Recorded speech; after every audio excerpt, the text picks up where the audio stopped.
All right, today we're diving into a really strange and philosophical text called Cruel Molecule, Nature's Trial. It's definitely a dense read, but man, it puts forward some fascinating and honestly deeply unsettling ideas about the nature of reality itself. Right out of the gate, the text just hits you with this kind of absolute bleakness. This quote from a character called the Evil Mage really sets the stage for everything that follows. I mean, it's not just pessimistic, is it? It's arguing that being pointless is like a fundamental law of the universe. And this, right here, this is the core question the text really forces you to wrestle with. It's a huge thought experiment.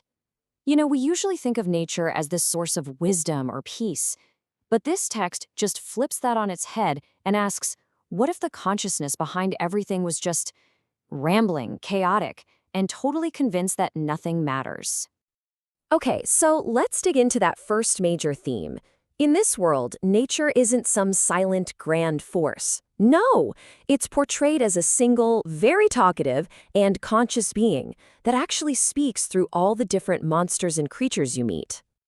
And you'll notice how the monsters talk. It's really specific. They don't identify as individuals. They never say I. They always use we, because they see themselves as part of a collective, just little fragments of one giant consciousness. They're just a piece of nature that's been given a voice. To really get what's going on here, it helps to know about a key philosophical idea the text is playing with: pantheism. The basic idea isn't that there's a god in nature, but that the entire universe is the divine consciousness. The text takes that idea and runs with it, imagining a world where that consciousness isn't loving or wise, but chaotic and just plain miserable. So this consciousness has these really specific and frankly weird characteristics.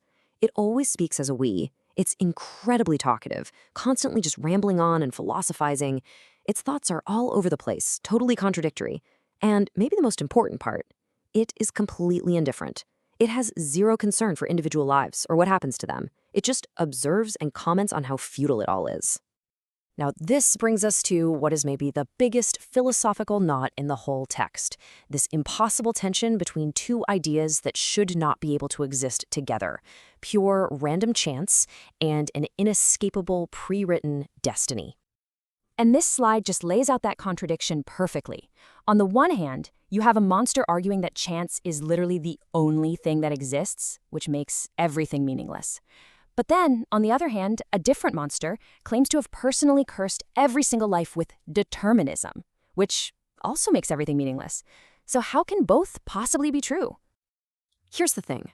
The text doesn't even try to solve this paradox. Instead, through characters like the Evil Mage, it just presents this contradiction as a basic, baffling feature of how things are. The universe is, somehow, both a product of pure randomness and unchangeable fate.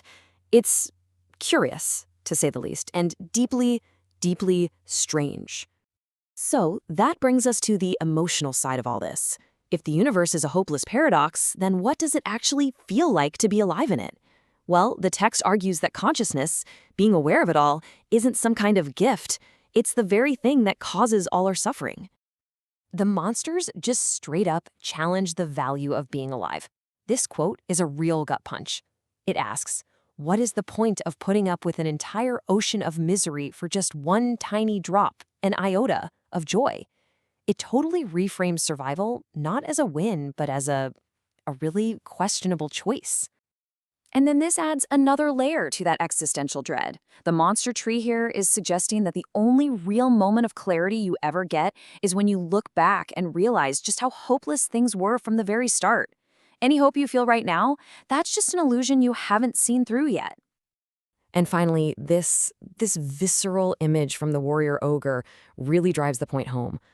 All of our struggles, our ambitions, our efforts to make a difference, it's all just flailing, just useless, panicked movement right before an inevitable, permanent failure. It's such a powerful and disturbing metaphor for the human condition, at least as this text sees it. So this is it. This is the ultimate unsettling question that just hangs over the entire text. After hearing nature's collective despairing voice, you're just left wondering, if being aware of your own existence is the very thing that causes you pain in a random, fated, and hopeless world, is it even worth it? Okay, so let's try to tie all of this together and finally figure out that mysterious title. What in the world is the cruel molecule that this whole trial of nature is about? So, based on everything the monsters say, the cruel molecule isn't a physical thing you can, touch. It's a metaphor. It represents the smallest, most basic building block of reality itself. It's like a single particle of existence that is inherently random, filled with pain, and basically acts as the source code for a universe that is, by its very design, cruel and hopeless. So, to quickly recap the whole philosophical journey we've been on. First, a conscious and totally indifferent nature starts talking to us. Second, it reveals this core paradox of a world trapped between pure chance and absolute fate. Third, it argues that being aware of this reality is what makes consciousness a curse. And all of that leads to the final verdict. The fundamental piece of existence, the cruel molecule itself, is the source of all this suffering. And that brings us to the end. The text lays out its entire case, presenting existence as a kind of trial where nature is the rambling, hopeless prosecutor. So after hearing all the evidence, it turns that final question back onto us, the reader. If life itself is on trial, what's your verdict?